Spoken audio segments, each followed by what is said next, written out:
saat yang paling penting untuk teruskan sesi ini pada time yang betul supaya tidak ada kelengahan, nanti akan rugi masa, kita ada banyak benda untuk di belakang. Assalamualaikum Ustaz. Waalaikumsalam. Silakan Puan, Ustaz nak mulakan. Silakan Ustaz, kita sila buka mata dan teruskan dengan kupasan tajuk kita pada pagi ini. Silakan. Alhamdulillahirrahmanirrahim. Okay, Assalamualaikum warahmatullahi wabarakatuh. Alhamdulillahirrahmanirrahim. Bihi nasta'in ala umuri dunya waddin. Allahumma salli ala Muhammad wa ala alihi wa sahbihi wa barik wa sallim. Subhanaka la ilma lana illa ma 'allamtana innaka antal alimul hakim. La haula wa la quwata illa billah. Amma ba'd. Upas sabariah dan bonda-bonda yang saya kasihi, barakallahu fikum. Dan tadi saya dengar Ustaz Zaidi pun panggil opah juga Maknanya opah ni memang panggilan glamour lah kita kata. Baik. Jadi saya nak teruskan perbincangan. Hari ini kita sambung siri yang kedua berkenaan dengan soal jawab solat. Yang lepas alhamdulillah kita banyak bincang dan perbincangan itu bersifat agak rencam ya. Macam-macam topik masuk. Dan hari ini saya mencadangkan untuk kita fokus kepada 3 topik sahaja. Mohon bonda-bonda untuk fokus pada isu 3 topik ini, iaitu tentang qiyam. Qiyam itu artinya berdiri. Kita berdiri, kita baca Fatihah, surah apa itulah. Dan kemudiannya ada kita bincang tentang rukuk dan juga sujud. Boleh dikatakan inilah 3 rukun yang paling penting dari sudut perbuatan. Tanpa menafikan ada satu lagi iaitu rukun tasyahud akhir. Okay, tapi 3 inilah kita fokuskan. Qiyam, rukuk dan sujud. Sebenarnya bonda-bonda yang saya kasihi, kalau kita nak bincang qiyam saja pun panjang. Tapi untuk meluaskan skop perbincangan, saya tumpukan kepada 3. Dengan saya mulakan mukadimah lebih kurang 10 ke 15 minit. Apabila ulama membincangkan perihal salat sunat terutamanya, ulama bincangkan satu isu, iaitu manakah lebih utama sama ada kita solat lama. Sekejap saya nak tutup. Sama ada kita solat lama, qiyamnya lama, rukuk dan sujud pun lama, yang mana mungkin 2 rakaat itu menelan masa lebih kurang dalam 30 minit. Mana lebih utama, solat yang lama tu 30 minit ataupun kita solat ringkas-ringkas, yang mana dengan kita solat ringkas tu kita boleh sujud banyak kali. Jadi A contohnya opah sabariyah, solat 2 rakaat bersamaan dengan 30 minit. Kerana opah dalam masa qiyam tu opah baca panjang. Opah baca surah, rakaat yang pertama opah baca surah Ar-Rahman, rakaat yang kedua opah baca surah Al-Waqi'ah yang dia agak panjang. Manakala Bonda Halijah pula solat dalam 30 minit tu sampaikan 6 rakaat. 2, 2, 2. Kenapa Bonda Halijah boleh solat sampai 6 rakaat? Kerana Bonda solatnya pendek-pendek bacaannya. Ini contohlah Mungkin Bonda rakaat yang pertama baca surah Wasyamsi wa duhaha, rakaat kedua Wallaili idza yaghsha. Okay, kemudian solat lagi baca Wadduha lam nashrah ke Jadi dalam tempoh 30 minit Bonda Khadijah berjaya solat 6 rakaat. 6 rakaat bersama dengan 12 kali sujud. Opah Sabariyah pula solat 2 rakaat bersamaan dengan 4 kali sujud. Jadi ulama bincang manakah lebih utama, solat yang panjang ataupun solat yang ringkas-ringkas dan dapat banyak kali sujud. Okey.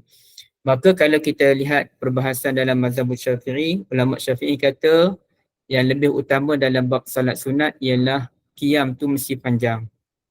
Bila kita qiyam panjang macam opah sabariyah tadi, baca suratul Rahman, baca suratul Waqi'ah, itulah pahala yang lebih besar. Kerana kata Nabi SAW, afdalus salah tulul qunut. Salat yang paling utama adalah memanjangkan kunut. Dan memanjangkan kunut itu menurut definisi Al-Imam Syafi'i dan ulama-ulama Syafi'iyah rahimahumullah adalah panjang berdiri. Dan apabila ditelusuri kepada sunnah Nabi SAW, ternyata Nabi ni lama berdiri. Ya, Nabi berdiri lama, lebih lama daripada rukuk dan sujud itu sendiri. Baik. Tapi pandangan ulama yang kedua pula menyatakan kita dapat sujud banyak kali atau kita memanjangkan sujud lebih utama daripada kita memanjangkan qiyam. Jadi apa yang dilakukan oleh Bonda Khadijah yang solat dalam 30 minit dapat 6 rakaat itu lebih utama. Kerana dengan itu kita memperbanyakkan sujud kepada Allah Azza wa Jalla. Okay, itu pada pandangan yang kedua. Ya. Pada pandangan peribadi saya, bonda-bonda dirahmati Allah, ini pilihan saya ya. Ini pilihan yang bersifat peribadi. Sebenarnya kedua-duanya penting. Solat lama, berdiri lama tu penting. Solat yang ringkas tu bukanlah ringkas laju ya. Tapi maknanya kita mungkin dalam rukuk sujud kita baca tasbih dalam 5 kali, 7 kali sahaja, doa ringkas. Jadi solat yang ringkas pun ada kebaikan dia, dua ada kebaikan. Maka saya lebih cenderung dengan pendapat seorang ulama yang namanya Ishaq bin Rahawai. Yang mana Ishaq bin Rahawai menyatakan kalau kita solat di malam hari seperti solat tahajud, maka yang paling utama adalah memanjangkan qiyam. Solat lama, dapat 2 rakaat setengah jam, ataupun dapat 2 rakaat 1 jam, ya. Lebih utama daripada kita solat beberapa rakaat. Itu kalau solat malam. Ya. Dan kalau solat siang, yang lebih utamanya adalah banyak kali. Baca surah-surah yang macam surah Wadduha, Alam Nashrah, Wal Adiyat, Iqra, Lam Yakun, itu sudah memadai. Tapi kita dapat buat banyak kali.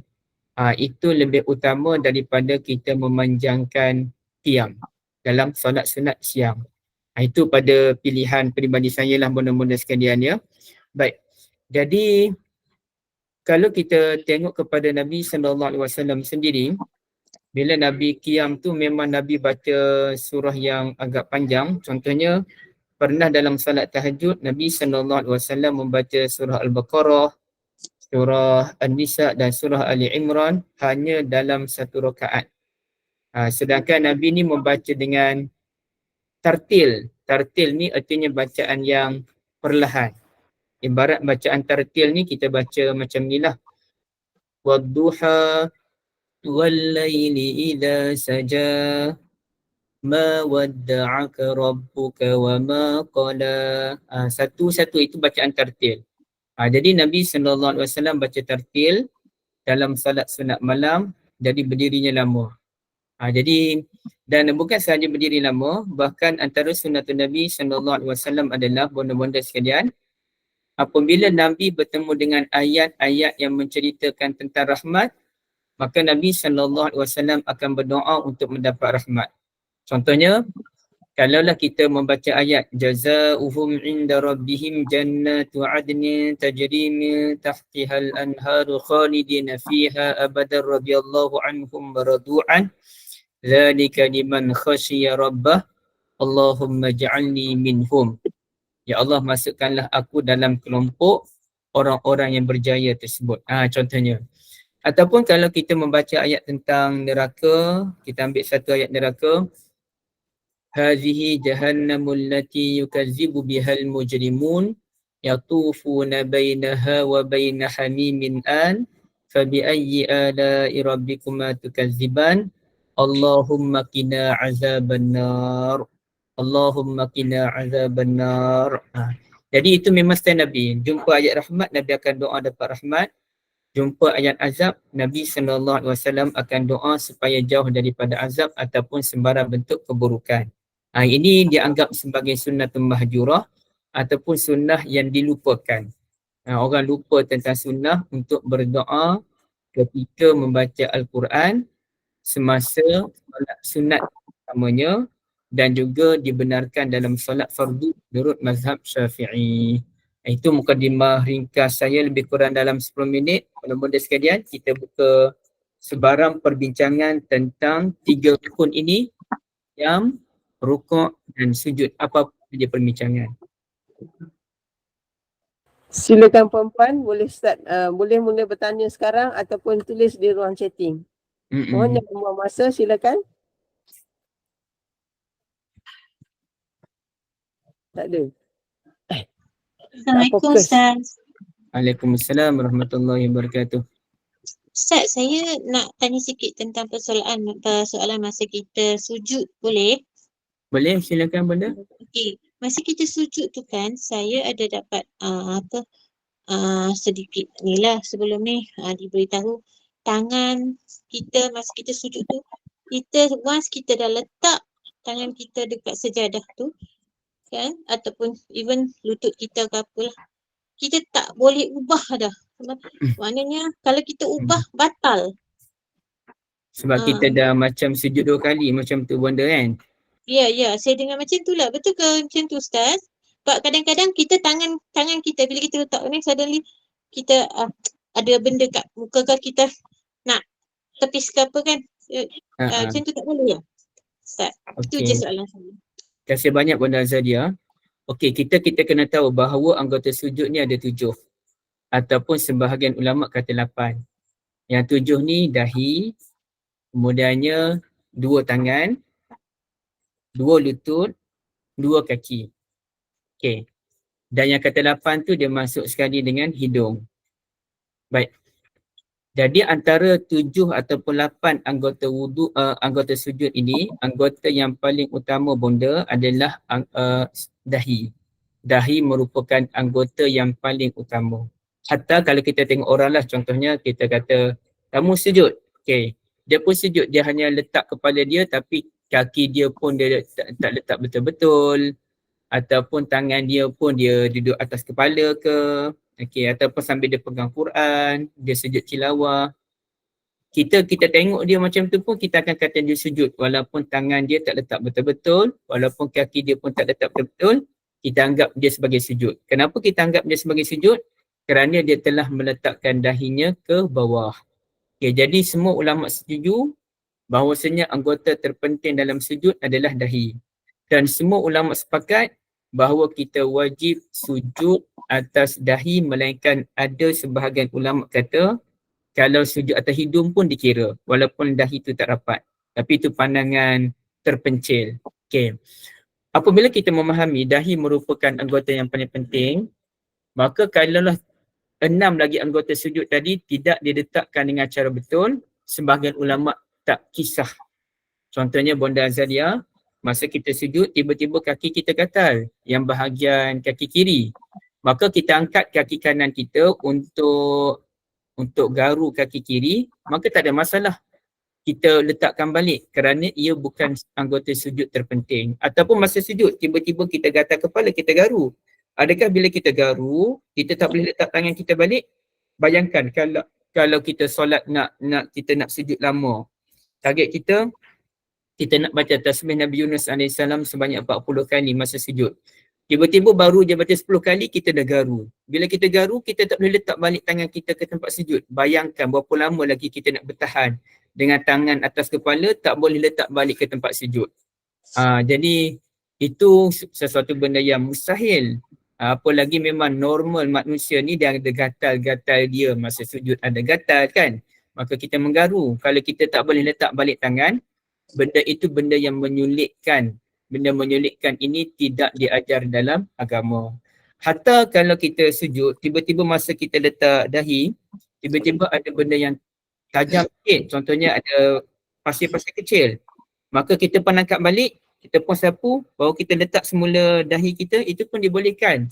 Kerana yang awal tu kita belum meletakkan kepala di tempat sujud betul-betul. Baru letak sikit dah ni. Sedangkan Islam ni dia bagi tak kita ni sampai melukakan diri sendiri dengan ibadah? Tak bagi. Ini terutamanya orang yang solat di tempat camping, masa dia sujud tiba-tiba ada benda tajam. Kalau dia tak boleh letak balik, maknanya dia akan luka ataupun dia akan sakit bahagian dahinya. Jadi Islam bukan agama macam tu lah benda. Jadi boleh letak tangan semula setelah kita meletakkannya. Hatta Bunda Azalia, saya pernah tengok orang nak katakan, kalau kita sujud, kaki kita kan wajib macam ni kan. Ini kaki, kita wajib macam ni kaki kan. Sekejap. Okey, kita wajib macam ni kaki. Yang mana kalau kita tak buat macam ni, maknanya kita tak letakkan anggota kaki betul-betul. Tapi sebenarnya, kita tengok ramai dia orang. Sama ada orang luar negara seperti Bangladesh, India, hatta orang Melayu pun kaki dia letak macam ni je kaki. Dia tak lipat. Dia letak macam ni. Adakah kita nak kata batal solatnya kerana dia tak lipat hujung-hujung jari dia? Maka jawabnya tidak batal. Hatta saya baca fatwa Darul Ifta, pusat Ifta fatwa di Jordan yang bermazhab Syafi'i, mereka menyatakan tidak batal sujud apabila orang tidak melipat jari jemari dengan baik. Inilah fatwa yang mereka pilih kerana lebih meraihkan pelbagai mazhab. Dan kita ni bukan kerja kita nak membatalkan solat orang. Solat awak batal tak. Kerja kita seboleh mungkin nak kata solatnya sah selagi mana dia tak buat perkara-perkara yang bukan-bukan. Allah Alam. Boleh ya Bunda Azalia? Okey, Bonda. Ustaz. Okey. Bonda Wanti silakan. Assalamualaikum Ustaz. Waalaikumsalam warahmatullahi wabarakatuh. Nak tanya ni bukan pasal sujud ke apa, tapi malam tadi kan kita solat tarawih. Tiba-tiba imam tu terlupa satu rakaat. Jadi kita nak buat macam mana Ustaz? Kita Imam baru satu rakaat baru. Lepas tu dia bagi salam Ustaz. Hmm. Lepas tu kita orang makmum ni tak tahulah kita nak buat apa kan. Sebab saya macam makcik sendiri pun tak pernah rasa macam tu. Jadi yang niru kan. Jadi kita nak buat macam mana? Kalau solat sunat macam mana? Kalau solat fardu kita nak buat macam mana Ustaz? Maknanya yang makmum lelaki pun sama tak perasan lah Bunda. Makmum lelaki pun duduk aja Ustaz. Okey. Tapi bila imam tukar, imam yang lagi satu tu dia buat tambah 2 rakaat. Nah, macam mana yang bila imam maksudnya macam imam dia satu malam 2 imam. Yang buat tu imam pertama lah. Okay? Yang Bunda solat Bunda, tempat Bunda solat 8. 20. Okey 20, okey. Jadi bila ustaz imam yang kedua tukar, mungkin dia bincang lah, kita orang tak tahu lah kan, sebab kita orang makmum selimat dah belakang memang tengok memang satu rakaat kan, tapi makmum lelaki duduk aja sampai habis lah. Okey. Lepas tu bila imam kedua, dia tambah lagi 2 rakaat. Maknanya solat 22 lah ibaratnya macam tu lah. Tapi yang buat satu rakaat tu macam mana? Kita nak ikut imam ke kita nak keluar kita buat sendiri ke macam mana? Faham Bonda. Barakallahu fikum. Saya pun dah mengalami beberapa kali di bulan Ramadan dan alhamdulillah kita sedar kita ikut dia macam ni Bonda. Pertamanya tak kiralah solat fardu ke solat sunat, imam ke makmum. Apabila imam ataupun orang yang solat sendirian, bila kita solat satu rakaat, kemudiannya kita dah bagi salam. Ceritanya dah bagi salam. Maka lepas solat tu kalau ada orang kata, kita dah solat 2 ke baru satu. Wujud perbincangan sekejap antara imam dan makmum. Maka beberapa makmum kata, saya rasa memang satu lah. Imam pun, satu ke kan? Imam pun jadi keliru. Maka mereka mesti bangun segera. Bangun segera dan tambah satu rakaat lagi, last kali sujud sahwi. Okey, itu asas dalam terlupa. Bila terlupa je, satu rakaat lagi terus bangun tambah. Okey. Yang kedua, yang sebetulnya makmum apabila sedar, makmum kena tegur tu imam. Tapi sekarang ni makmum lelaki semuanya sama-sama tak sedar, tak perasan benda tu. Makmum muslimat perasan. Tapi panik, tak tahu nak buat apa. Maka makmum ni sebenarnya terbahagi kepada 2 bahagian. Satu, makmum yang sama-sama terlupa dengan tok imam. Okey. Maka tak ada masalah, mereka ikut tok imam dan mereka kena tambah baliklah lepas tu. Tapi ada satu lagi makmum yang sedar tapi dia follow juga tok imam. Dia tahu imam baru solat satu rakaat tapi dia follow juga tok imam sebab tak nak buat apa, maka solatnya confirm batal. Katakanlah lepas solat satu rakaat tu orang pun bincang. Kita baru satu rakaat lah. Baru satu rakaat. Bangun tambah satu rakaat. Makmum yang tadi, makmum yang ikut tok imam dalam keadaan dia tahu imam ni solat satu rakaat, solatnya batal. Dia tak boleh tambah satu rakaat, dia kena solat balik sebanyak 2 rakaat. Sekarang ni boleh Bonda sebelum saya pergi poin ketiga? Faham. Boleh Cik. Boleh Ustaz. Yang ketiga, berapa lama tempoh dibenarkan untuk imam membetulkan semula keadaan? Okey, imam dah bagi salam. Berapa lama tempoh lepas bagi salam nak betulkan balik tambah satu rakaat tersebut? lebih kurang dalam tempohnya 2-3 minit. Lebih kurang lah saya katakan 2-3 minit tu dia ada penghujahan dia. Dalam 2-3 minit, imam boleh betulkan balik keadaan tersebut dengan hanya menambah 1 rakaat. Habis tu dah wujud sembang-sembang antara imam dengan makmum. Sembang-sembang yang wujud antara imam dengan makmum, asalkan sembang tu berkenaan dengan betul tak betul kita dah solat 2 rakaat, kaitan dengan solat, itu semua dimaafkan. Tapi kalau dah sembang benda lain, dah melalut ke tempat lain, maka tak boleh. Solat itu dikira batal, dia tak boleh tambah 1 rakaat, dia kena buat 2 rakaat balik. Jadi semalam ni bonda, dah lama dah tu, maknanya sepatutnya tambah 1 rakaat je, tapi mungkin orang tak perasan, orang pun masanya pun dah lama, maka solat tadi memang dikira batal dan memang kena tambah 2 rakaat balik untuk cukup 20 rakaat. Okey, terima kasih Ustaz. Sama bonda. Baik, barakallahu fikum. Bonda Khadijah, Waalaikumsalam warahmatullahi wabarakatuh. Apakah bacaan sebenar rukuk dan sujud? Ada banyak bacaan rukuk dan sujud, tapi yang paling basic, ini bacaan yang kata ulama kena baca. Kalau boleh kena baca yang ni, kemudian kita nak tambah yang lain, tambahlah.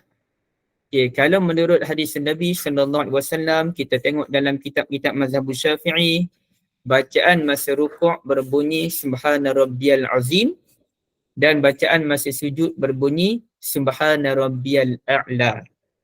Okay. Subhana Rabbiyal Azim, Subhana Rabbiyal A'la paling kurang sempurna 3 kali.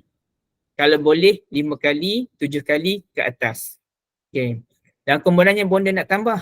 Nak baca Subhana Rabbiyal Azim 4-5 kali tu, maka ada eloknya kalau bonda nak tambah lagi seperti Subhanakallahumma Rabbana wa bihamdik Allahumma ghafirli.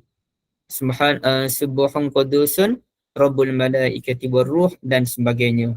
Tapi bacaan sebenarnya adalah Subhana Rabbiyal Azim, Subhana Rabbiyal A'la menurut hadis yang sahih dan kitab-kitab ulama mazhab Syafi'i. Boleh Bonda Khadijah? Bonda Hasmah, silakan. Ustaz, yang Subhana Rabbiyal Azim tu tak payah tambah wa bihamdi Tambahan wa bihamdih tidak ada dalam hadis yang sahih. Ia ada dalam hadis yang meragukan. Ketika Al-Imam Abu Daud mengarang kitab Sunan Abi Daud, beliau bawa antara bacaan ketika rukuk dan sujud Subhana Rabbiyal Azim, Subhana Rabbiyal A'la. Kemudian Imam Abu Daud bagi sedikit komentar, saya risau bacaan wa bihamdih tidak betul-betul datang daripada Nabi SAW. Dan bila kita tengok dalam hadis-hadis Nabi yang sahih, kitab Imam Syafi'i sendiri Al-Um, kitab Imam Nawawi sendiri Al-Majmu', kita baca lagi kitab yang lain, mereka semuanya hanya Subhana Rabbiyal Azim, Subhana Rabbiyal A'la. Okey, Bonda Khadijah? Terima kasih Ustaz. Sama Bonda Zainab. Assalamualaikum Ustaz. Kalau Subhana Rabbiyal Azimi wa bihamdih. Oh, yang macam saya ulas tadi Bonda Zainab. Wa bihamdih tidak ada dalam hadis yang sahih. Terima kasih. Sama. Bonda Aisyah, Waalaikumsalam warahmatullahi wabarakatuh. Oh, dah ramai dah, 140 lebih dah. Okay. Nak tanya kalau imam terlupa baca kunut, so kalau kita teruskan baca kunut sendiri boleh ke? Okey Bonda, macam ni. Dia ada beberapa kategori. Ada kategori yang mana kalau kita wajib ikut imam. Imam sujud sahwi, kita wajib sujud sahwi dengan imam. Walaupun kita tak tahu apa kesalahan tu imam. Contohnya dalam Ramadan yang lepas, imam solat elok-elok 2 rakaat, tiba-tiba imam sujud sahwi. Jadi bila saya tanya imam, kenapa imam sujud sahwi? Tak tahu apa kesalahan tu imam. Tu imam kata, saya rasa saya solat 3 rakaat. Padahal memang 2 rakaat. Jadi tahu ke tak tahu ke, wajib kita ikut tu imam. Okay. Ada perbuatan yang mana kita tak wajib pun ikut tu imam. Kita tidak wajib ikut tu imam. Contohnya apa dia? Bacaan-bacaan lah, tak wajib ikut tu imam. Kita solat zuhur, kita dengar imam baca surah Iza Jaa Nasrullah. Kita nak baca surah Tabasyadah, boleh, tak ada masalah. Tak wajib pun mengikut imam. Okey. Ada benda yang mana kalau imam tak buat, kita boleh buat. Ya, kalau imam tak buat, kita boleh buat. Antaranya Dan kalau antaranya doa kunut. Doa kunut, terutamanya kunut dalam witir dan kunut dalam subuh menurut mazhab Syafi'i. Kalau imam tak baca doa kunut, kita baca doa kunut dibolehkan kerana ia hanya bacaan. Okey. Tapi mungkin timbul persoalan, imam tak baca doa kunut masa salat witir semalam, kita nak baca doa kunut, kan lama tu tempoh doa kunut. Dengan nanti ke imam dah habis solat baru kita habis doa kunut. Macam mana? Maka jawabnya doa kunut ringkas je lah. Doa kunut yang terbaik memanglah Allahumma hdini fiman hadait wa afini fiman afait dalam kunut witir. Tapi kalau katakanlah imam terlupa doa kunut, maka kita baca yang ringkas Allahumma hdini fiman hadait, Allahu Akbar. Allahumma ghfirni ya Rahman, Allahu Akbar. Boleh membaca doa kunut sekiranya imam tak baca, tapi baca yang ringkas sahaja. Bonda Zainab nak tanya lagi ke Bonda? Bukan Bonda Hashimah, Waalaikumsalam warahmatullahi wabarakatuh. Jika kita terlupa pada rakaat pertama, kita terbaca tahiyat awal. Oh, kita terbaca tahiyat awal masa rakaat pertama.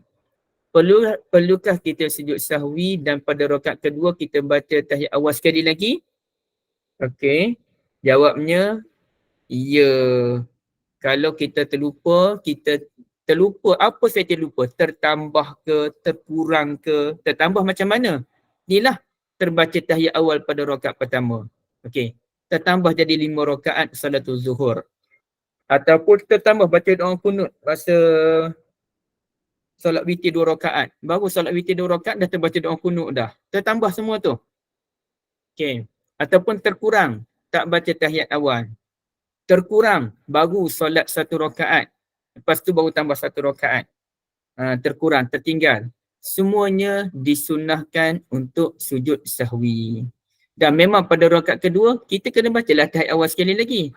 Kerana tahiyat awal tu berada pada rakaat yang kedua. Yang rakaat pertama kita baca tahiyat awal tu, itu tersilap. Yang tempat yang betul tahiyat awal adalah pada rakaat yang kedua. Bayang Bonda Hashimah? Okey, ada lagi soalan? Sama. Bonda Habasah. Waalaikumsalam warahmatullahi wabarakatuh.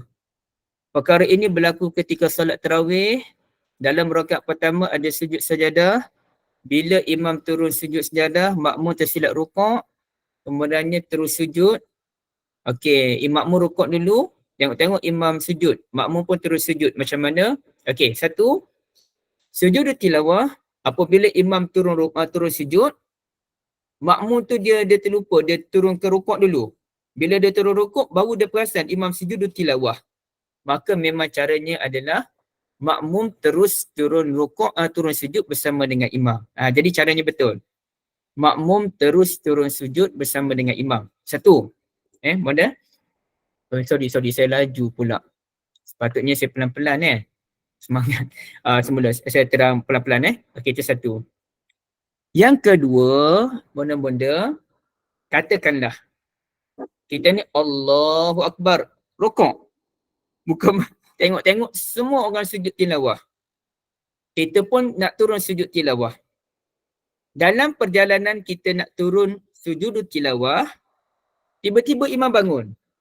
Tak sempat kita sujud dengan imam, imam pun bangun. Maka jawapannya, kita tidak dibenarkan untuk sujud lagi. Kita nak turun sujud tilawah, tiba-tiba imam bangun, kita tidak dibenarkan sujud lagi, kita kena break. Katakanlah tangan lutut kita dah cecah ke bawah. Tangan kita dah sampai ke lantai. Tinggal kepala lagi tak letak. Tiba-tiba imam pun Allahu Akbar. Maka kita kena break emergency. Kita pun bangun bersama dengan imam. Tidak boleh lagi kita nak sujud tilawah kerana imam sudah bangun daripada sujud tilawah. Kita kena faham sujud tilawah berbeza dengan sujud solat yang biasa. Kalau sujud solat yang biasa tu wajib kita sujud. Sujud tilawah ni benda sunat. Jadi bila kita tak sempat sujud bersama dengan imam, kita kena break. kita bangun semula bersama dengan imam. Okey, boleh? Okey, situasi yang kedua, katakanlah kita ni sujud, imam sujud tilawah. Kita rukuk. Masjid besar, kita tak tahu. Geng-geng muslimat semuanya rukuk. Tiba-tiba dengar imam, Allahu Akbar. Imam tak baca sami Allah liman hamidah. Bila imam Allahu Akbar, imam sambung lagi bacaan Quran. Baru kita tahu rupa-rupanya imam sujud tilawah. Maka apakah batal solat makmum tadi? Jawabnya tak batal. Ya, tak batal. Rukuk tadi dikira lagha ataupun tak dikira lah, rukuk tadi tidak dikira. Maka dia kena bangun, solatnya sah. Tidak ada masalah. Boleh tak Bonda Hafsah? Bonda Hartini. Waalaikumsalam warahmatullahi wabarakatuh. Ya Bonda Hafsah? Terima kasih Ustaz. Sama. Berkenaan solat sunat di kerusi bagi orang yang sihat. Semasa habis i'tidal, kita akan sujud. Cara masuk sujud tu kita terus sujud atau duduk dengan duduk atau sujud dengan berdiri. Ni solat orang sakit. Ringkas ya, ringkas. Sebab isunya isu qiyam sujud tak apalah. Okey, solat orang sakitnya sebetulnya adalah kita kena tengok sakit tu sakit apa. Kalau dia sakit, arti kata dia tak boleh nak sujud ke bawah. Kita tanya dia, Hajar boleh sujud ke bawah tak? Saya tak boleh, lutut saya longgar, sakit. Okey, tapi Hajar boleh berdiri lama? Berdiri boleh, tak ada masalah. Berdiri sejam pergi shopping pun okey lagi. Tak ada masalah pun. Masalahnya nak turun sujud je tak boleh. Berdiri lama boleh. Maka apabila Hajar boleh berdiri lama, maka Hajar kena solat semuanya dalam keadaan berdiri. Okey, macam mana? Ni saya solat orang sakit yang boleh berdiri Allahu Akbar, berdiri. Bila rukuk, Allahu Akbar, rukuk. Nampak ke bonda-bonda? Okey, rukuk. Nampak? Sami Allahu liman hamidah. Allahu Akbar, sujud. Sujud bawah sikit je. Okay. Allahu Akbar, duduk antara dua sujud. Allahu Akbar, sujud sekali lagi. Allahu Akbar, berdiri. Tahiyat pun berdiri. Okay. Katakanlah bonda sebut, oi saya mana boleh sujud tunduk kuat-kuat nanti tergolek jatuh. Maka kalau nak tergolek jatuh, sujud sama je dengan rukuk. Kalau rukuk macam ni, sujud pun macam ni juga. Ataupun rukuk turun sikit je. Rukuk turun sikit, asalkan tangan sampai ke lutut, sujud turun sikit lagi. Bagi membezakan antara rukuk dengan sujud. Jadi rukuk tu turun sikit je. Itu bagi orang yang sakit, dia boleh berdiri. Cuma tak boleh nak duduk bawah. Okay. Katakanlah bonda kata tak boleh, saya ni berdiri lama memang longgar dah lutut. Nanti habis sakit badan. Nak tak nak kena duduk atas kerusi. Boleh berdiri sekejap je. Duduk. Bonda kena tahu orang yang sakit orang yang boleh solat atas kerusi hanyalah orang yang tak boleh duduk di bawah. Kalau dia boleh duduk di bawah, dia kena solat duduk di bawah. Tapi kalau kebanyakan biasa saya jumpa orang tu memang tak boleh duduk bawah, dia kena duduk atas kerusi je. Maka yang boleh duduk atas kerusi ni hanyalah bagi orang yang memang masa solat dia tak boleh nak berdiri dah. Contohnya rakaat pertama dia buat macam tadi Rakaat pertama dia berdiri, rukuk, duduk antara dua sujud berdiri. Saya buat lagi supaya tak keliru. Rakaat yang pertama ni. Rakaat yang pertama okey, rukuk okey, sujud okey, duduk antara sujud okey. Masuk rakaat yang kedua dah tak tahan dah. Baru dia duduk. Tanpa mengira mana-mana posisi, masa tengah qiyam ke, duduk antara dua sujud ke, dia duduk apabila dia dah tak larat je. Kalau dia larat, dia tak dibenarkan untuk duduk. Bila dia tak larat, tanpa mengira mana-mana rakaat, baru dia dibenarkan untuk duduk. Bonda hati ni, boleh faham ke saya cerita? InsyaAllah. Faham Ustaz. Terima kasih. Sama bonda. Assalamualaikum Ustaz. Nak tanyalah, yang duduk tadi, yang duduk atas kerusi yang boleh berdiri tu, kalau kita buat zikir dalam waktu sujud tu lama kan? Ha, tak boleh jadi bahaya lah Ustaz. Oh, dia macam tu lah bonda Syimah. Bila kita nak sujud lama, kita tak tahan dengan kaedah sujud macam rukuk tadi, bonda duduklah. Oh, boleh duduk. Macam saya sebut tadi, duduk dibenarkan apabila kita tak larat. Bila bonda, selagi mana bonda larat, bonda sujud macam rukuk. Tapi bonda kata tak larat lah lama-lama, dia duduk. Ataupun masa tengah sujud tu. Bonda solat malam lah katakan. Bonda solat malam, bonda tengah sujud. Subhana rabbiyal a'la, subhana rabbiyal a'la, tiba-tiba alamak sakit pinggang lah pula. Okey, bonda pun duduk. Tapi dalam keadaan sujud lagi. Macam ni tengok sekali lagi. Okay. Betul-betul ni. Okey ni belakang saya ni ada kerusi, ni saya sujud tu. Subhana rabbiyal a'la, subhana rabbiyal a'la. Baca doa panjang. Sakit belakang dah. Maka saya pun duduk. Tapi dalam keadaan sujud lagi. Sama lagi doa lah. Panjang mana pun terpulang pada bonda. Faham. Bagaimana Syimah? Okay. Faham.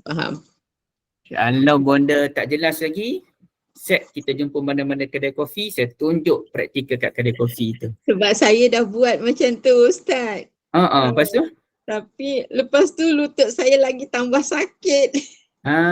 So kalau sakit, bonda dah tahu dah. Tak boleh lama, bonda solat atas kerusi terus. Bonda boleh duduk bawah? Tak boleh. Okey dah, bonda solat atas kerusi terus. Dia solat atas kerusi ni antara dua je. Bila sakit baru duduk ataupun dikhawatiri sakit. Dikhawatiri sakit, duduk atas kerusi. Jangan pula kerana solat, bonda pula terpelengok kan. Tak boleh lah. Okey, faham Ustaz. Syafakumullah. Sama. Okey. Dalam ini. Kita boleh berdiri. Tapi kita nak duduk tak boleh. Kita nak duduk, nak bengkok lutut kita tu memang tak boleh. Kalau kita nak duduk, kita akan posisi badan kita berubah-ubah. Kita akan cuba nak duduk. Tapi kita tak boleh, kita sakit. Kita kalau kita duduk, kita akan macam mana, tak ikut kiblat lah, kita kena posisi sana, posisi nak cari posisi nak duduk, tak mau bagi sakit tu. Jadi payah. Jadi kita duduk atas kursi, cuma berdiri kita berdiri. Rokok kita rokok. Sujud dia tak boleh. Terima kasih Ustaz. Macam tu juga bonda ini. Bila bonda sakit nak duduk bawah, bonda solat je atas kerusi, tak ada masalah. Dan macam saya sebut tadi, cuba dulu sujud macam cara rukuk. Bila tak tahan, baru duduk. Dia tak ada konsep duduk antara dua sujud, duduk atas kerusi. Tahiyat duduk atas kerusi, tak. Duduk antara dua sujud, tahiyat pun berdiri. Nampak Duduk antara dua sujud, tahiyat awal, tahiyat akhir, semuanya berdiri. Yang duduk apabila tak larat.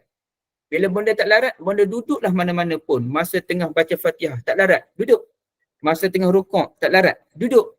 Masa tengah tahiyat akhir, tak larat, duduk. Ataupun memang bonda kata, saya memang tak boleh lama-lama. Saya boleh berdiri sekejap je. Habis Fatihah, saya memang dah tak larat. Bonda terus duduk. Jangan paksa diri. Terus duduk. Boleh macam tu. Ustaz, terima kasih banyak-banyak. Sama bonda ini. Okey. Ada lagi tak nak tanya soalan secara verbal dahulu sebelum saya baca soalan yang ada? Assalamualaikum Ustaz, nak tanya sikit ni. Waalaikumsalam warahmatullahi wabarakatuh. Ni yang duduk atas kerusi tu kan? Kalau dia tak boleh berdiri lama. Jadi dia masa qiyam tu kan, masa sampai sujud dia sampai rukuk, dia duduk atas kerusi. Lepas tu bila dia sujud, dia boleh sujud ke bawah. Dia mampu sujud macam biasalah. Cuma dia berdiri lama tak boleh. Macam mana tu Ustaz? Dia berdiri lama tak boleh tapi dia boleh duduk bawah. Dia duduk bawah tak boleh, dia tak boleh lipat lama. Tapi kalau setakat-setakat sujud tu, bolehlah dia buat. Sampai tahiyat lah. Macam nak sampai tahiyat akhir. Macam Saya tu dia faham. boleh lah. Dia boleh sujud, dia boleh sujud. Sujud Okey. macam biasa lah. Dia tak boleh lipat untuk duduk antara dua sujud. Bukan. Dia sujud. Cuma kalau kata Ustaz, kalau dia boleh duduk bawah kan. Tapi dia tak boleh duduk dalam waktu yang lama. Maksudnya kalau baca Fatihah, dengan rukuk tu dia kena duduk atas kerusi. Macam mana tu Ustaz? Tak bonda, saya nak confirm macam ni bonda. Okay. Dia boleh duduk di bawah tak sebenarnya? Sebenarnya tak boleh duduk lama. Untuk sujud je dengan tahiyat akhir tu dia boleh. Oh, sujud tahiyat akhir boleh. Dia tak boleh duduk lama tu, duduk bersila lama pun tak boleh. Tak boleh. Dia memang sakit lutut tu memang tak boleh. Okey, saya faham dah. Dia memang tak boleh. Dia hanya boleh sujud je tapi itu pun tak boleh lama sujud Okey, dia begini. Pertamanya bonda-bonda memang paling baik dia sujud di bawah. Dia boleh solat atas kerusi, dia tak tahan berdiri lama ni. Dia berdiri sekejap, dia dah mulai sakit, dia atas kerusi. Rukuk pun atas kerusi juga, tak larat dah. Okey. Tapi bila sujud, dia boleh sujud di bawah. Maka paling baik dia turun sujud di bawah. Kerana sujud adalah posisi terpenting dalam solat. Okey, paling baik dia turun sujud di bawah. Duduk antara dua sujud, dia angkat sikit pun jadilah. Dia angkat sambil dia pegang tangan dia. Sujud lagi ke bawah. Masa tahiyat awal, tahiyat akhir, dia bangun duduk atas kerusi. Kalau dia boleh buat macam tu, boleh, tak ada masalah. Okay. Tapi kalau dia tak boleh, dia boleh terus solat atas kerusi je. Okay, kalau macam tu boleh jelas tak, Bonda Wantih? Okey, faham Ustaz. Boleh jelas. Terima kasih Ustaz. Okey, sama. Yang paling betulnya, Bonda, selagi mana boleh kita sujud di bawah, kita cuba sujud di bawah. Dah tak mampu, tak apa. Dimaafkan. Satu lagi bonda-bonda, katakanlah, alamak saya silap lah selama ni, saya solat macam ni, saya dah duduk walaupun saya larat lagi berdiri. Macam mana dengan solat-solat saya sebelum ni, kena qada tak? Jawabnya tak kena qada. Kita solat berdasarkan ilmu kita pada masa tu. Ilmu kita masa tu, sara tu je. Sah tak? Sah. Jangan bimbang. Ibu-ibu jangan bimbang. Islam tak akan menyusahkan ibu-ibu sekalian. Selagi mana ibu-ibu usaha nak belajar, kita mungkin ada silap, saya pun mungkin ada silap, semua dimaafkan oleh Allah Azza wa Jalla. Solatnya sah insya-Allah. Okey. Saya baca soalan dulu. Berkenaan solat atas kerusi Bonda Hartini, semasa habis iktidal kita akan sujud. Waalaikumsalam. Cara masuk sujud tu kita terus sujud dengan duduk atau sujud dengan cara berdiri. Okey, saya dah kupas tadi. Bonda Sharifah Azizah, bolehkah contoh solat rawatib ba'diyah disambung buat di masjid padahal solat rawatib qabliyah dan solat maghrib telah dibuat di rumah? Dia nak buat solat ba'diyah maghrib di masjid padahal solat rawatib qabliyah dan boleh, tak ada masalah bonda. Bonda solat maghrib dan solat maghrib di masjid. Bonda nak solat ba'diyah di rumah, boleh? Bonda dah solat maghrib di rumah, kemudian bonda pergi masjid kerana bonda nak dengar pengajian ilmu. Bila masuk masjid, bonda mulakan dahulu dengan solat ba'diyah, boleh, tak ada masalah bonda. Di mana-mana pun. Sebab tidak ada syarat, mesti solat maghrib dengan solat ba'diyah maghrib di tempat yang sama, tak ada masalah. Contohnya bonda solat zuhur di mana? Bonda tinggal kat mana? Bonda tinggal di Temeloh, katakanlah. Bonda solat zuhur di Temeloh, tapi solat ba'diyah zuhur di Bentong. Boleh, tak ada masalah selagi mana ada waktu dia. Macam tu. Bonda Misliah, silakan. Maafkan saya Ustaz, merujuk pada statement tadi, kita kena usahakan supaya kita sujud di bawah. Dalam keadaan kita yang ada sakit di mana-mana ni, bila kita usahakan macam tu, kita akan buat dalam keadaan yang tidak selesa dan kita hilang khusyuk Ustaz. Jadi pilihannya yang mana utama Ustaz? Sebab kadang-kadang terkeluar dari mulut kita, aduh. Macam mana tu? Yang utamanya bonda pun solat atas kerusi teruslah bonda, tak payahlah nak paksa diri. Dah tahu tak larat, Kan kita tak payahlah nak susah-susah. Yassiru, permudahkanlah. Wala tu'assiru, jangan paksa. Tambah-tambah orang slip disk kan. Dia Ya. nak juga, dia nak solat cara terbaik. Boleh dia nak solat terbaik tapi lepas tu kena dapat rawatan kat hospital lah masalahnya. Kena fisio tak mudah lah jawabnya. Maka tak payah bonda nak paksa diri.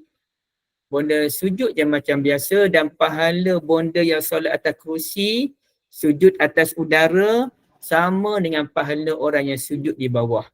Tinggal lagi kita akuilah orang sujud di bawah ni dia capai ketenangan sebab dia dapat sujud dalam keadaan terbaik. Tapi pahalanya sama.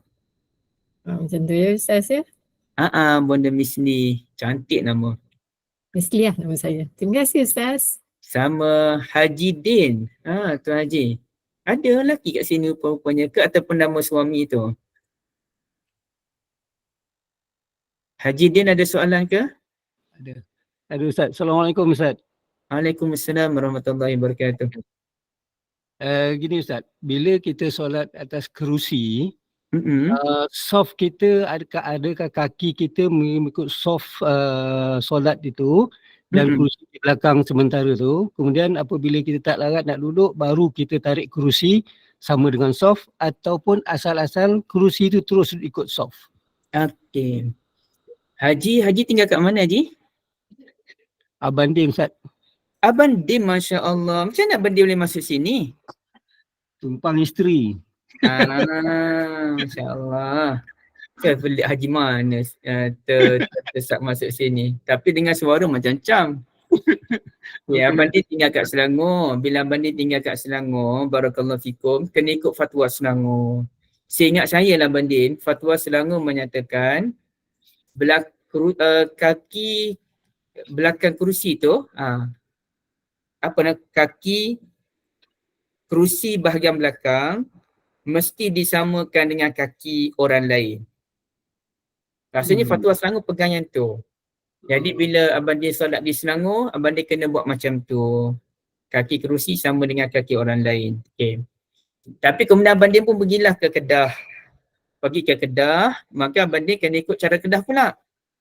Cara Kedah membezakan antara dua golongan dan ini difatwakan oleh Syekh Nasir Al-Barak rasanya. Syekh Abdul Rahman bin Nasir Al-Barak. Kalau tak silap saya.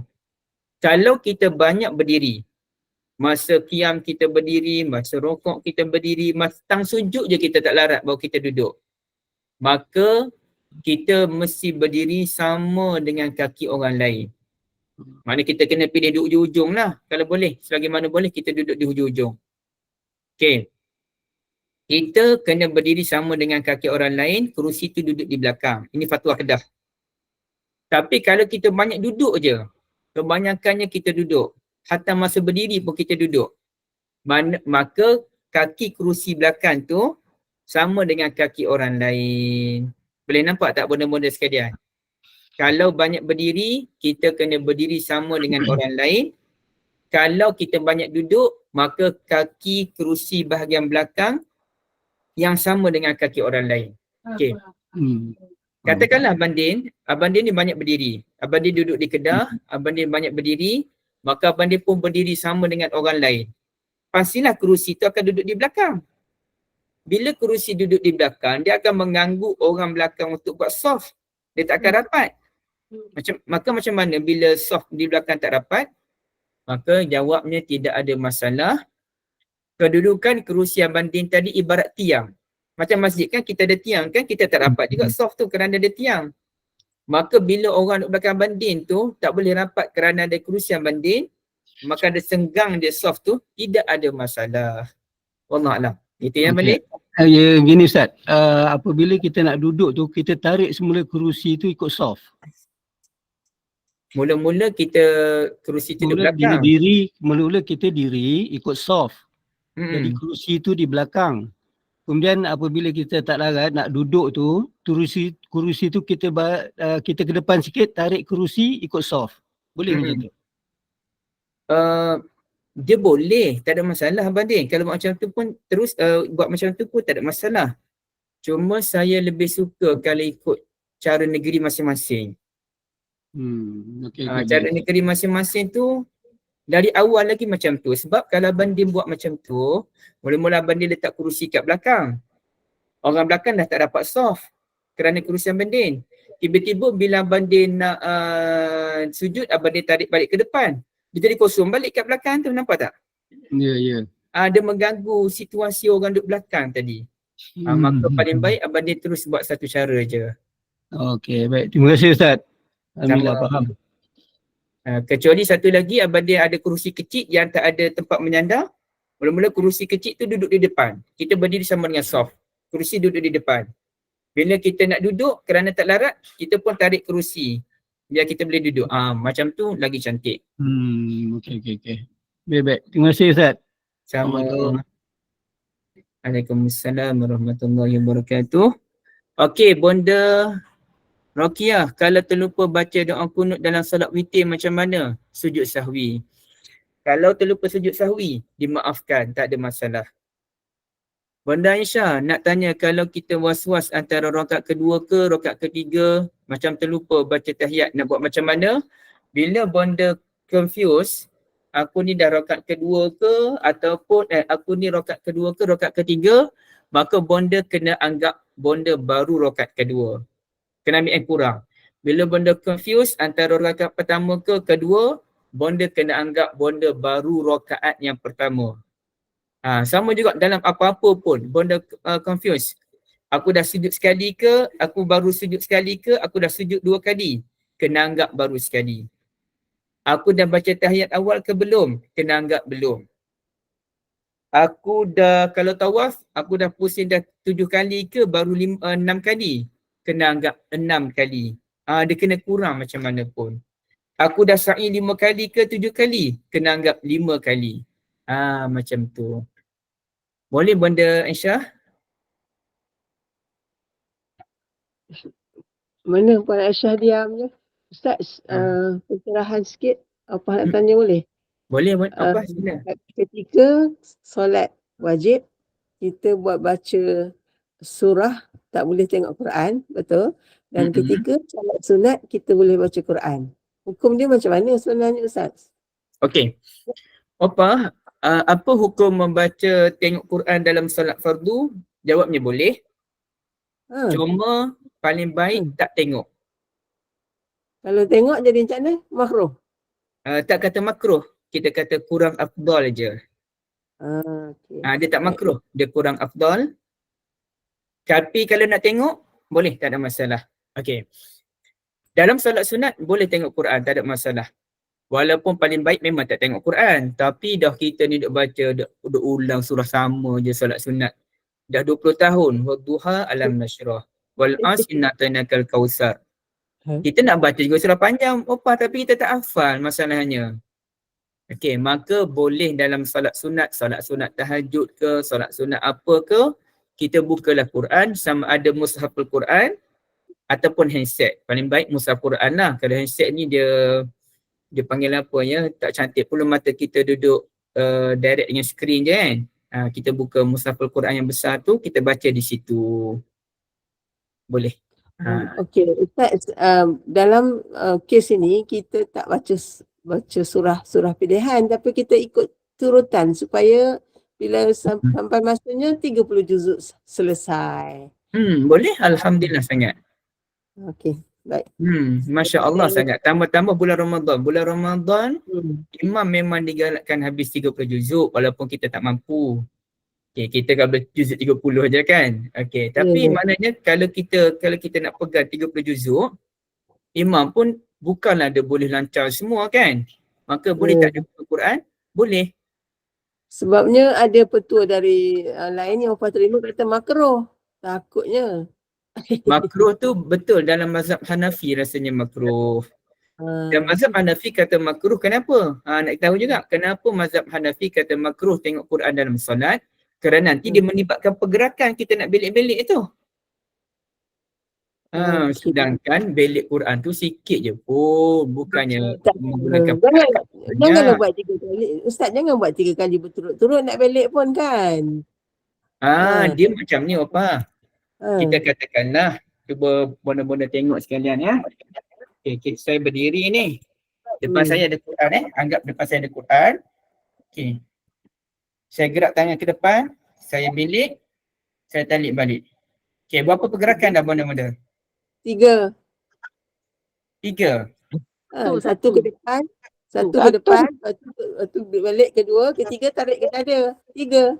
Satu. Satu ke depan. Satu Yang kedua tarik ke belik. belakang.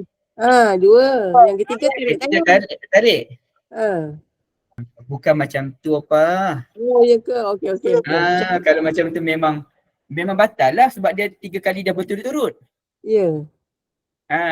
Ataupun apa nak kata, okey, satu, lepas tu balik, kemudian diam sekejap. Diam, lepas tu baru tarik balik. Ya. Okay. Dia gini apa? Pergerakan pergi dan balik, itu baru dikira satu pergerakan. Alhamdulillah. Okey. Okay. Ataupun yang kedua, saya betulkan rambut masa sujud. Saya angkat, saya letak balik, baru satu pergerakan. Saya bergerak ke depan, okey, kaki kanan melangkah, satu, kaki kiri sama kedudukan, baru satu pergerakan. Kerana kaki kiri tu hanya menyamakan kedudukan. Okay. Saya berjalan 2 langkah, ni saya tak boleh berjalan jauh ni sebab ada meja kat depan. 1 kanan, 2 kiri, kaki kanan menyamakan kedudukan, baru 2 pergerakan. Masya Allah. Terima petua yang salah lah ni Ustaz. Tak apa. Alhamdulillah, syukur. Jangan kata salah pula bonda. Tapi kurang tepat. Ya. Ya, baik. Terima Jadi kasih. bila bonda gerak ke depan, opah gerak ke depan, 1, belik, 2, tarik balik, masih lagi dalam lingkungan kembali. Dia bukannya pergerakan ketiga, dia hanya kembali. Okey, faham. Baik, Okey. terima kasih. Lapang dada. Terima kasih. Alhamdulillah. Semoga opah dapat habiskan 30 juzuk dalam solat sunat. Amin. Amin. Bonda Khadijah Rohani. Terima kasih Ustaz. Saya hanya nak tanya Ustaz, nak mengesahkan saja. Ada yang mengatakan kalau kita solat qada, kita tak boleh duduk. Betul tidak? Pertamanya. Oh, solat fardu. Kita qada katakanlah kita ingat masa muda dulu bukan selalu kita tertinggal. Jadi katakanlah sebelum solat Zuhur saya nak qada dua kali sebab kata setengah ustaz ratio dia 2, 1 solat wajib, 2 solat qada. Tapi masalahnya kita sekarang ni umur kita dah masuk 60-an. Ya. Jadi kalau nak solat 12 rakaat agaknya teruk jugalah kan, bangun duduk. Jadi kalaulah kita misalnya untuk solat qada tu kita hanya bangun berdiri, lepas tu rakaat 2, 3 tu kita duduk. Ataupun kita bangun half-half ke. Macam mana tu Ustaz? Saya hanya bertanya, risau juga sebab nak habiskan 12 rakaat ada kalanya teruk juga lah bagi orang yang macam kita berumur. Faham bonda? Dia macam ni bonda Khadijah. Apa pun dia punya sifir dia dalam solat fardu wajib berdiri. Dan dibenarkan duduk apabila tak mampu ataupun khawatir sakit. Maka bila bonda solat, bonda wajib berdiri. Tapi bonda kata tak larat lah, memang sakit badan. Bukan tak larat tu malas. Tak larat malas tak masuk dalam perbincangan. Tapi dah mula sakit-sakit, dah mula lenguh-lenguh. Kalau teruskan juga nanti memang kena mengurut lah jawabnya. Memang angin lah badan. Semua orang tu jadi angin. Maka bonda boleh duduk. Boleh duduk apabila sakit atau dikhawatiri sakit. Tapi selagi mana tak ada isu sakit, tak ada isu khawatir sakit, bonda wajib solat dalam keadaan berdiri. Boleh bonda? Yang qada tu wajib berdiri lah maknanya. Ya, sebab dia solat wajib. Bila dia solat wajib berdiri. Okey. Maknanya kita perlu usaha seberapa yang terdaya oleh kita lah. Macam betul. Bila tak larat bonda rehat, minum kopi dulu, rehat-rehat dulu. Okey. Terima kasih. Ustaz, tentang qada tu, tak nak sambung sikit. Kalau tak baca surah boleh tak? Ringkas je. Boleh, Opa. Dah tak larat jadi kan boleh. Tapi Okey, kalau terima apa kasih. dapat baca, Alhamdulillah. Dah tak larat, Baik, tinggalkanlah. baik. Terima kasih. Saya ni nak mudah-mudah aja, yang penting kita buat. Okey, sekarang Ustaz 8.36 pagi, Ustaz free kan ni? Boleh, Okey, nak boleh. Saya pun ada soalan lagi tak baca. Boleh kita teruskan sikit lagi apa? boleh, apa tak ada masalah. Okey, silakan. Okey. Bonda Hamidah Pawan. Waalaikumsalam warahmatullahi wabarakatuh. Cara betul sujud syukur. Sujud macam biasa je. Kalau mazhab Syafi'i, kalau kita tengah berdiri, Allahu Akbar. Kemudiannya Allahu Akbar terus sujud. Subhana rabbiyal a'la, subhana rabbiyal a'la, subhana rabbiyal a'la dalam 5 kali. Kemudian bacalah apa pun. Ya Allah, aku bersyukur padamu atas segala nikmat yang telah engkau berikan kepadaku. Jadikan aku orang yang sentiasa bersyukur padamu. Sian. Okay. Paling baik memanglah baca dalam bahasa Arab. Tapi kalau nak baca dalam bahasa Melayu, saya pegang boleh. Tapi kalau bonda-bonda tak yakin, bonda-bonda bacalah dalam bahasa Arab. Puji Allah je. Subhana rabbiyal a'la 10 kali ke, ataupun 3 kali, 5 kali pun dah cukup. Kemudiannya, niat beritahu dalam hati, bersyukur atas nikmat yang Allah berikan. Nikmat yang khusus lah. Contohnya dapat cucu yang kelima. Sujud syukur. Ya Allah, aku syukur sangat dapat cucu yang kelima ni. Jadikanlah cucu aku ni sihat, umurnya panjang, berbakti pada agama. Sekian. Okey. Kemudiannya bangun. Allahu Akbar. Assalamualaikum warahmatullahi. Assalamualaikum warahmatullahi. Itu mazhab Syafi'i. Ataupun masa tengah duduk lipat kain. Kemudiannya dengar anak call. Mak, ya kenapa? Alhamdulillah dah lahirkan cucu mak yang kelima tadi. Alhamdulillah, kita pun terus sujud syukur. Kita pun tak berdiri. Kita Allahu Akbar, terus sujud syukur. Subhana rabbiyal a'la tadi, bersyukur pada Allah. Kita pun bangun, Allahu Akbar. Assalamualaikum warahmatullahi. Assalamualaikum warahmatullahi. Dan mazhab Syafi'i mewajibkan kita ada wuduk. Mazhab Syafi'i mewajibkan kita menutup aurat. Mazhab Syafi'i mewajibkan kita hadap kiblat. Okey. Tapi setengah ulama lain tak pakai tudung pun boleh, cuma terbaik pakai tudung. Tak hadap kiblat pun boleh, cuma yang terbaik hadap kiblat. Tidak takbir pun boleh, terus je Allahu Akbar sujud dan terus bangun Allahu Akbar, selesai. Tak bagi salam pun. Jadi terpulanglah mana pun bonda Hamidah, untuk selamat bonda ikut saja cara mazhab Syafi'i. Allahu Akbar, terus sujud, Allahu Akbar, bangun balik, Allahu Akbar, bagi salam. Macam tu. Terima kasih Ustaz. Assalamualaikum. Waalaikumsalam warahmatullahi wabarakatuh. Bonda Maizam. Assalamualaikum Ustaz. Saya nak tanya, kalau kita tak sempat nak tak letih lah sebab nak sembahyang tarawih malam tu kan. So lepas tu kita bangun pagi tu, kita nak buat solat tahajud dulu ke atau buat tarawih dulu? Oh, faham. Bonda nak bangun tambah lagi solat tarawih, tak cukup lagi 20 rakaat. Bonda pun bangun Allahu Akbar dengan niat sahaja aku solat tarawih pada pukul 3 pagi, 4 pagi. Automatik solat itu dikira sebagai solat tahajud. Maka tak perlulah bonda nak asyik, nak pening kepala, alamak tarawih dulu, tahajud dulu. Tarawih dulu, tahajud dulu, lepas tu main lain-lain tak perlu pula kan. Mana satu. Tak perlu. Bonda niat je sahaja aku solat tarawih atau sahaja aku solat qiyam Ramadan, 2 rakaat kerana Allah, itulah solat tahajud. Terima kasih Ustaz. Faham. Sama benda yang biasa. Okey, bonda Salihah. Kaedah yang Ustaz jelaskan tadi berkenaan solat atas kerusi itu untuk solat wajib sahajakah?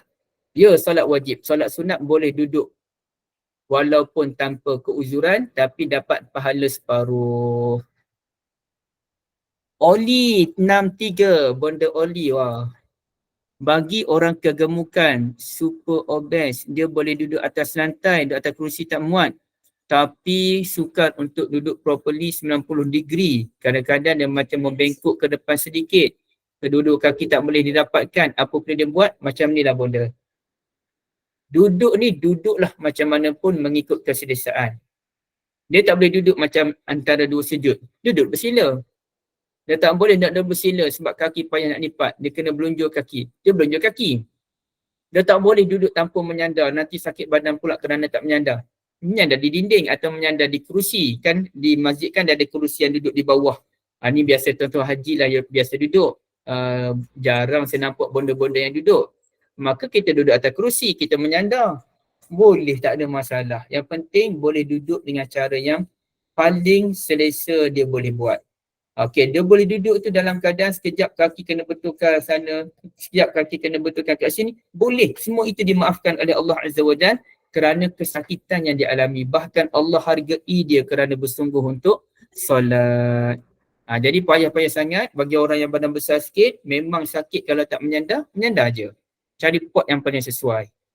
Okey, di dinding, di tiang, boleh. Tak ada masalah. Okey, Bonda Farida, orang perempuan solat bertelekung. Bila sujud tangan memang kena sejadah ke telekung. Kalau tak atas telekung tu macam mana? Paling baik tangan kat sejadah. Tapi kalau tangan kat telekung, insya-Allah sah solatnya kerana yang paling penting bahagian dahi. Itu yang paling penting. Habis tu macam mana saya pergi ke Mekah, kemudian saya nampak orang-orang luar negara solat tu, dia punya pakai telekung tu tutup bahagian dahi. Jadi dia sujud tak kena dahi. Macam mana?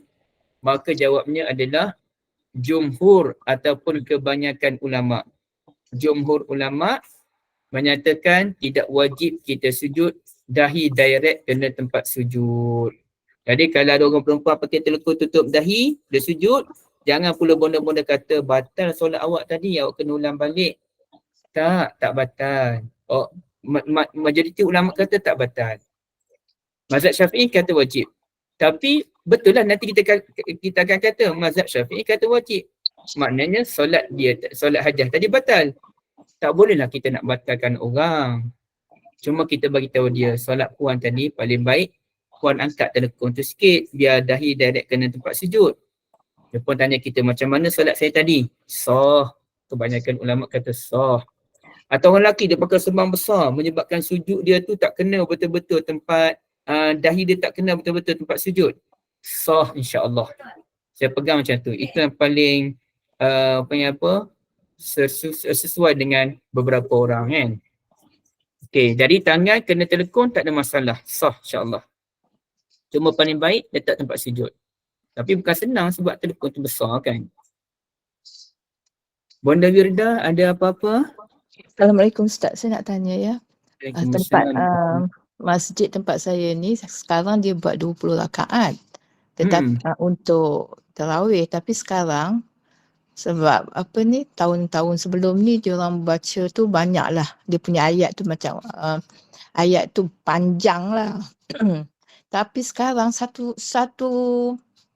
ayat je macam Waqiah baru ni kan daripada Isyak sampai 20 rakaat tu tak habis satu surah. Al-Waqiah. Jadi soalan saya, mana lebih baik? Buat 8 rakaat tapi panjang baca surah tu atau kita buat macam yang sekarang? Sebab tiba-tiba je perubahan di sini kan. Jadi macam rasanya macam kadang-kadang kita tak sempat nak baca Fatihah habis dia dah habis surah. Kita pun kena tak mendengar pun dia baca. Tak dapat menghayati ayat-ayat tu yang kita faham, yang kita kadang-kadang ada ayat tu kita boleh hafalkan, kita tak boleh sempat nak follow. Pandangan Ustaz macam mana? Memang menyedihkan. Tu je boleh kata 20 rakaat tak habis Waqiah. Amat menyedihkan. Ya. Saya pun tak tahu sebab apa tiba-tiba macam tu jadi. Sebab bila saya cakap pada jemaah yang lain, dia kata baguslah sebab orang tua-tua yang umur ni kan dia orang tak larat nak buat lama-lama, cepat kita habis. Tapi kadang-kadang siapa kita untuk menegur kan. Tapi kebanyakan yang saya tanya sebelah-sebelah ini kan cepatnya habis. Bagus. Kita faham lah kan. Tapi tak boleh kan macam tu?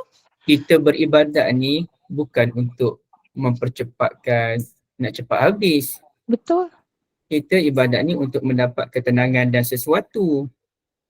Kita tidak boleh meraihkan orang-orang yang tak larat ni semata-mata. Betul. Kita memang kena raihkan orang tak larat. Saya setuju yang tu. Tapi tidak boleh meraihkan orang tak larat semata-mata. Contoh, ada 2-3 orang tak larat. Dia tahu dah sejak baca panjang, pergilah solat tempat lain. Sebab ramai lagi orang nak solat panjang. Betul. Jadi kecuali dalam solat fardu betul kena raikan. Tak ada konsep seorang je yang sakitnya. Tak, solat fardu memang kena raikan kalau ada seorang pun. Tapi dalam solat sunat, tarawih, tak bolehlah kita meraihkan seorang 2 orang. Dan kita tak boleh memanjakan badan kita. Seronoklah dapat satu ayat je. Badan kita jadi manja, nak laju. Sedangkan tempat lain, masjid besi, 1 juzuk 1 malam. Masjid, masjid Jalan Duta, 1 juzuk 1 malam. Setengah masjid, kurang-kurang 20 rakaat, setengah muka surat bagi setiap rakaat. Dan situ boleh tahan je, orang boleh bertahan. Kerana apa? Kerana badan tu dah dilatih. Berapa ramai orang yang berusia kat situ boleh tahan. Yang tak tahan orang muda sebenarnya. Jadi saya secara peribadi saya tak setuju dengan kaedah macam tu. Lebih baik dia solat 8 yang panjang daripada solat 20 yang begitu ringkas. Tapi lebih malang lagi bonda wirda. Lebih malang lagi ada dah solat 8 tapi laju hanya baca 3 baris bagi satu rakaat. Ini lagi tak wajar. Betul. Geram Apa betul yang saya kuat takut kan, sebab nanti anak-anak muda dia orang merasakan bila ini cara dia, sebab saya tak nak itu dia bila dia ada konsep inilah caranya sembahyang tarawih so cepat. Tapi saya rasa apa tujuan mereka adalah untuk menggalakkan lebih ramai orang datang bersolat tarawih sebab tarawih ni cepat. Itu yang. Tapi saya pegang yang pertama tu, takut anak-anak kita, anak-anak muda sekarang dia rasa beginilah soal solat tarawih cepat dan boleh balik dalam masa pukul 10.30 dah complete semua sekali untuk 20 rakaat. 9.30. 10.30 tu kiranya dah clear, dah boleh balik rumah padahal dia orang punya sembahyang tu. Padahal dulu 20 rakaat tu sampai almost 11. Betul ke benda? Sebab apa dia in between, dia orang start pun dah lewat juga in between that. Dekat masjid ni adalah lepas isyak tu adalah beri cakap-cakap sikit kan. Saya tak pasti bonda, tapi kalau masjid lain 10.30 tu dah kira lewat dah. Biasanya orang habis dalam pukul 10 ke 10 suku, 20 rakaat yang standard. 10.30 tu boleh balik rumah dah. Udah habis complete dah, kiranya dah sampai kat rumah. Macam itulah. Tak apa, kita pula sebagai kita karya masjid, apa yang terbaiknya kita bubuh note dalam surat box tu mengatakan ketidaksetujuan kita atau macam mana kita nak bercakap. Kita kena buat mesyuarat, kita lantik Opah Sabariah untuk buat sedikit petition. Kita berarak kat masjid tu. Okey. Baru berlaku perubahan. Saya tak faham lah konsep manja-manja ni. Kat Mekah tu, berapa ramai orang tua tak larat duduk kat Mekah. Boleh je solat 21 juzuk 1 malam? Saya tak faham konsep meraihkan orang secara berlebihan tadi. Betul. Dia kalau tak larat, berhentilah. Tak payah habiskan. Kalau tak larat lah, walaupun tak cantik. Tapi ceritanya nak meraihkan orang sampai baca terlalu pendek, itu cukup pelik. Satu waqiah tak habis 20 rakaat, itu memang pelik. Betul. Daripada isyak. Itu yang saya terkejut tu. Kebetulan itulah hari yang pertama saya pergi masjid. Sebabnya sebelum ni saya dalam edah kan, itu hari pertama. Saya tak tahu apa keadaannya kan. Terkejut macam Masya Allah kan. Dan selepas tu saya pergi tu, memang itu cara dia lah. Baik Wanda. Terima kasih. Ustaz, kalau keadaan macam tu, kita boleh tak pergi lari ke masjid lain, tinggalkan karyah kita? Lari je. Lari je kan? Betul, lari je. Tapi jangan lupa buat demonstrasi sekali. Okay, Bonda Wirda, didoakan suami Bonda dalam keadaan bahagia di alam yang baru dan kita tumpang rasa semangat iddah daripada Bonda Wirda, insya-Allah. Terima kasih. Dah habis dah. Terima kasih. Dah. Baik. Bonda Zaridah, Waalaikumsalam. Apa hukum ketika solat Quran letak depan sujud di atas, boleh di atas raha tu? Boleh, tak ada masalah. Tentang solat sunat tu buku Quran, tapi kalau pegang kitab bukan Quran contoh kitab Yasin kecil atau kitab kecil 7 surah pilihan tu boleh ke? Boleh, tak ada masalah. Ambil yang surah Yasin saja ke, surah Al-Mulk ke kita pegang, tak ada masalah. Okey, soalan bertulis semua saya dah selesai. Soalan lisan ada lagi ke? Cukup kot perempuan. Kita buat sesi lain Ustaz. Kita panggil Ustaz lagi satu sesi. Tajuk lain pula. Ya, Kena boleh ya? buat lagi ni, Kak Noh. Kena teruskan Pak Ustaz. Assalamualaikum Ustaz. Waalaikumsalam warahmatullahi wabarakatuh. Kak Noh nak tanya pasal pergerakan masa solat kan. Katakan kalau kita kadang-kadang kita rasa gatal dekat muka kita kan. Lepas tu kita mesti nak sapu kan. Berapa kali yang boleh kita nak buat, sebabnya kadang-kadang tengok ada orang tu dia 3-4 kali dia duk pegang muka dia. Macam mana tu? 3-4 kali tu maksudnya? Yelah, sekejap lagi dia angkat lagi, dia tonyoh lagi. Lepas tu dia angkat lagi, dia tonyoh lagi. Mungkinlah sebab dia gatal ke apa ke kan.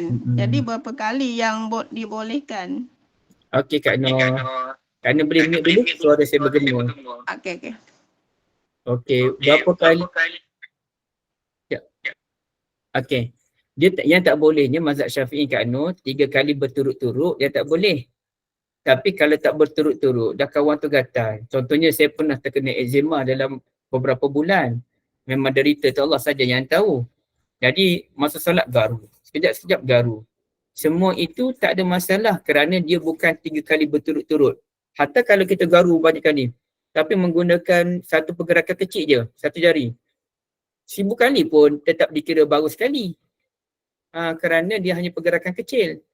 Tapi kalau orang tu kritikal, dia pun solat seorang-seorang je kat rumah, dia eczema teruk, sekejap garu, lebih daripada 3 kali pun dimaafkan kerana dia dalam keadaan kecemasan ataupun darurat, dimaafkan.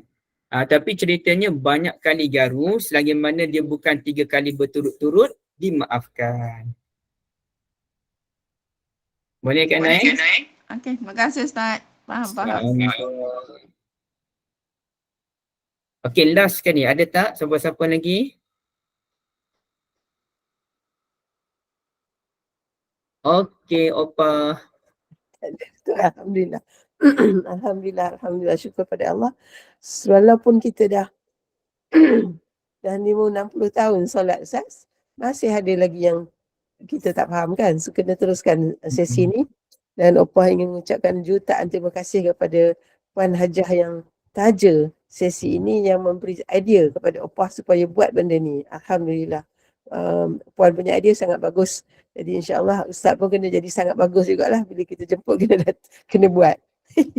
Kalau tidak, macam mana kita nak dapat pencerahan kalau ada sponsor, Ustaz pula tak dapat kan. Begitulah insyaAllah. Kalau sihat Ustaz ya. Jangan sampai demam-demam datang tak aci ya. Lagi tak boleh buat ketika depan kamera tak bagus juga. Okey. Baik, itu gurau-gurau je. Terima kasih banyak-banyak kepada Al-Fadhil Ustaz yang sudi bersama SPAQ. InsyaAllah kita akan jemput lagi. Dan juga terima kasih kepada sahabat-sahabat yang betul-betul mencintai majlis ilmu hari ini. 100 dekat 160. Kurang 2-3 je lagi. Pecah rekod ni Ustaz. Dah pukul 9 pun masih di tahap yang sama. Alhamdulillah, syukur. Betul-betul nak tahu, betul-betul nak ambil tahu tentang bagaimana fardu ain itu untuk membetulkan ibadah diri sendiri. Alhamdulillah, walaupun Ramadan nak habis, duk garu-garu salah ke betul ke, salah ke betul ke kan. Alhamdulillah, ini pencerahan yang sangat cantik. Okey, untuk itu apa ucapkan terima kasih sekali lagi dan Ustaz bolehlah tangguhkan majlis kita insya-Allah. Terima kasih Ustaz. Silakan. Saya ucapkan selamat menamatkan sedikit Ramadan dan selamat menyambut Idul Fitri. Subhanakallahumma bihamdik. Asyhadu an la ilaha illa anta astaghfiruka wa atubu ilaik. Bismillahirrahmanirrahim. Wal 'asri innal insana lafi khusrin illa alladhina amanu wa 'amilus solihat wa tawassaw bil haqqi wa tawassaw bis sabr. Alhamdulillah. Terima kasih Ustaz.